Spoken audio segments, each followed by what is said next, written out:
Here we are, our final video tackling our final tracks here. We're just doing the vocals. This is gonna wrap it up for us. 4 vocals. What we're doing right now, we have a lead vocal track, 2 harmony tracks, and then a choir ooh and ah background vocal track. I took both of our stereo, our left and right harmony tracks, and I bussed those tracks to an alt send, and we're processing both of those tracks just on that send. So in effect, we really only have 3 vocal tracks now, which is great, a little less work for us. Let's just get started. We're gonna look at our lead vocal first. That's always just a good rule of thumb, by the way, if you're ever working with a vocal stack. It's always just a good bet to start with the lead vocal, set our lead vocal first. Once that feels like it's in the right place in whatever sense, then we can look at the harmonies and the background vocals and things like that and set them relative to the lead vocal. Good general rule. Let's hear our lead vocal track in context of the song. I've spent so long on the run, cheating past the setting sun. Don't look too fast, 'cause I'm leaving town to tell no one. And when it hits morning, don't act surprised and leave them on, 'cause I'll be inside. Great performance. I love his vocal sound, but the vocal is not sounding exactly how we want it. So let's open up the hood here, look at our EQ. There's a lot going on, a lot of aggressive cutting happening in the low mids. Before we get there though, let's just toggle on our high pass, because as you can see, there is just a lot of low end rumble, which we just don't need. We just don't need anything below like 95. So killing it, cleaning up our processing. Now that we've done that, let's solo this wide low mid cut I'm making. I've been so long on the run, cheating past the setting sun. Great, so that's all of our body of our vocal. To me, this kind of was experiencing a similar issue to other tracks that we've worked on, like a lot of the guitar tracks, where there was just kind of a fundamental frequency tilt that needed to happen. It was an overemphasis of the low mids and an underemphasis of the high mids and the highs. So we just got to work and we just started cutting. I've lowered it in general, and then we have these 1, 2, 3 more narrow bands that punish more specific frequencies. So now that we've lowered that wide band, let's solo this first cut that I've made around 200. No, don't look. And when morning, don't act surprised and leave them on. I've spent. Great, yeah, so pretty boxy. The real fundamental of this vocal, I should mention that in the same way that I talked about the fundamental of kick or a snare or a bass or whatever it might be, as just a very general rule of thumb, when you are processing a male vocal, then that fundamental is usually around like 200. And then if you're processing a female vocalist, and their fundamental is closer to around 300. That obviously completely depends on the song and the key and the vocalist, just kind of general rules of thumb there. So for us right now, I am notching out our fundamental because it just feels a little bit too present. So we're killing that, dialing that back a little bit. The next one is we're gonna notch out what looks like closer to 450. Let's hear that frequency in isolation.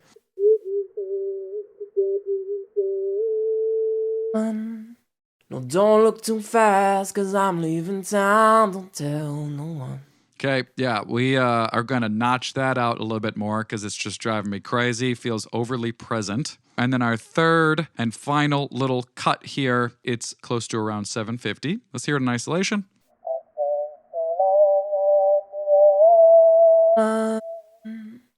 Cheating past the setting sun. No, don't even town, don't tell no one.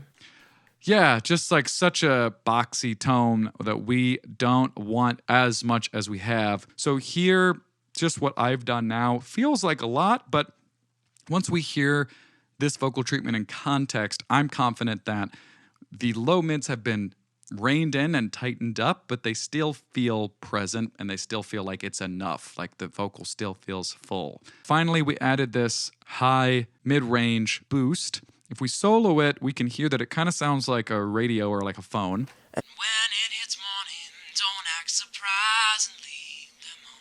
'Cause I'll be inside out. Yeah, so on its own, it's not super flattering, but in the context of the entire vocal, it is what allows us to get that high-end presence, lets it cut through. Let's hear it in context, see if I'm right. Oh, I'll be inside now. Nice. Feels just more like a lead vocal to me. Let's hear it in context. No, don't look too fast, 'cause I'm leaving town to tell no one. And when it hits morning, don't act surprised and leave them on. 'Cause I'll be inside out. Great. And hear it without the processing. I've spent so long on the run. Gross. Okay, cool. Yeah, I feel good about how our lead vocal sounds. Like everything else in this session right now, I mean, it's obviously lacking some other dynamic processing and saturation and things like that. So that immediately sticks out to me. But of course, that's not the point of this course. We're just thinking about the EQ. And as far as the EQ is concerned, this is a great place to be moving forward with the rest of our processing. Let's keep moving here and look at our harmony vocals, our stereo harmony tracks. Let's just hear the stereo harmony tracks. Let's just hear even what they are. Inside out. Inside now. Cool, let's hear that in context. Inside out. Oh, I'll be inside now. What a nice harmony that is. Fantastic arrangement. Okay, so let's solo this again and open up the hood, look at our EQ. As you can see, we're kind of making some similar adjustments when we made the lead vocal. We're gonna add in this low pass. We don't need anything below 95, clean up our processing. And then we're gonna jump and look at this wide low mid cut that I made. Hearing this in isolation, it's obviously the same frequency range we've already addressed with the lead vocal. Let's apply that because similarly lead vocal, that range just feels too present to me. I don't want as much as we're getting. Next, we have a narrow cut around 500. Let's hear that range in isolation.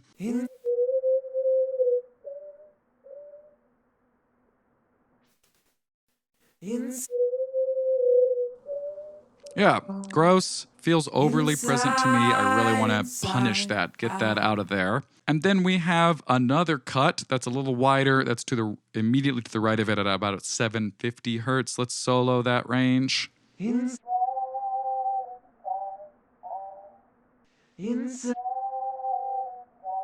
now.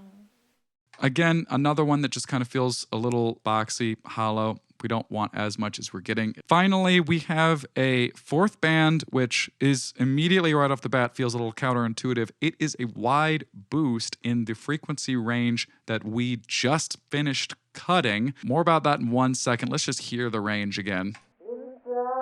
Inside now. Inside out. Inside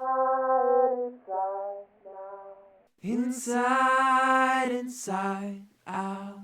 Great. So we just recovered some of what we just now cut, which feels counterintuitive, feels counterproductive, but it's not always a logical progression. You know, when you're EQing, it's ultimately a creative process. It's a creative act. We're building the house one brick at a time. So when I sit down and I EQ'd this, started out with the obvious choice, basically in order that we went. I started with the obvious choice and went, great, low pass, bam, we don't need that. Ooh, it feels a little bit too present in the low mids, boom, big shelf right here. You know what? I don't really like that 500 range, bam, big cut. And the next one too, 750 doesn't feel as good.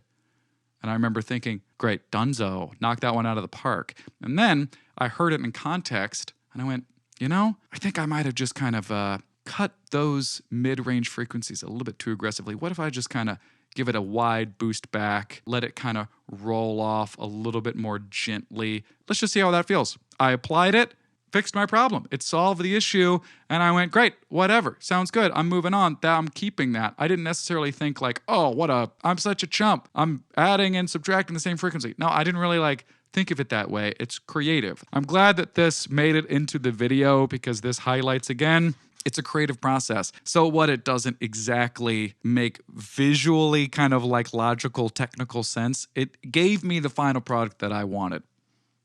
Simple as that. With that big spiel done, let's listen to this harmony track in context, on and off our usual routine. Inside,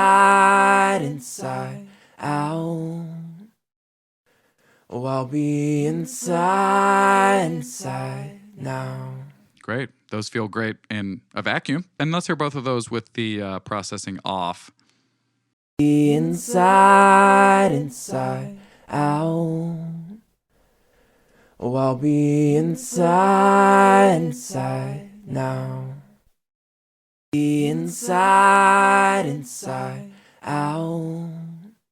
Oh, I'll be inside now.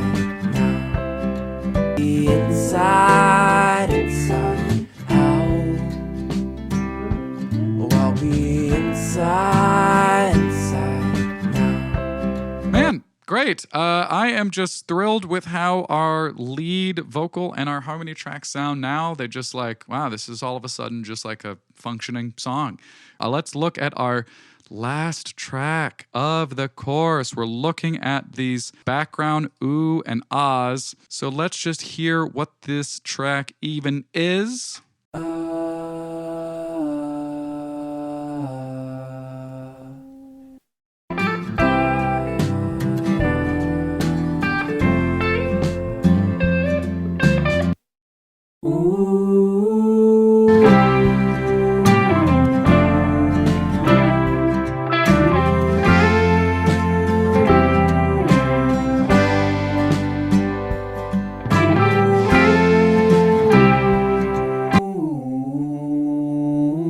Love it. Excellent additional layer. Let's open up the hood here. Look at our EQ. Okay, looks like we're applying a very similar processing. Soloing the track here, we can throw on our high pass. Again, we don't need anything below 95. We can just kill it. This track is a little bit too present in the low mids. Want to make sure that that range is reined in, tightened up. So we're going to add in that wide cut. And then again, you can see that I have added a more narrow cut just to punish around 300 a little bit more aggressively here. We can hear that range in isolation.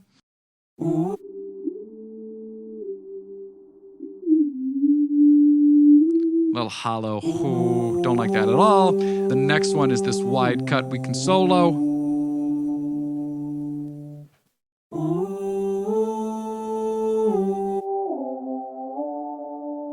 This nasally sound, it feels excess to me, so we can cut it. And then finally, we have another wide boost on top just to give it a little bit more presence and shine so it cuts through. And that is it for these bands. We can toggle on and off our EQ, see how we did.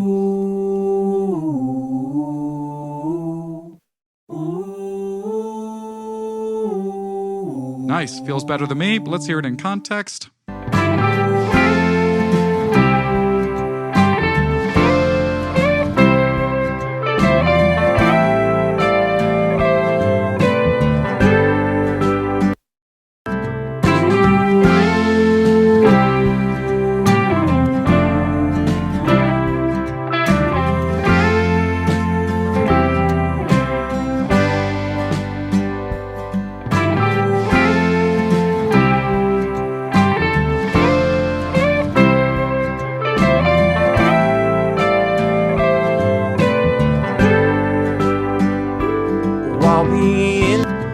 Nice. That feels great.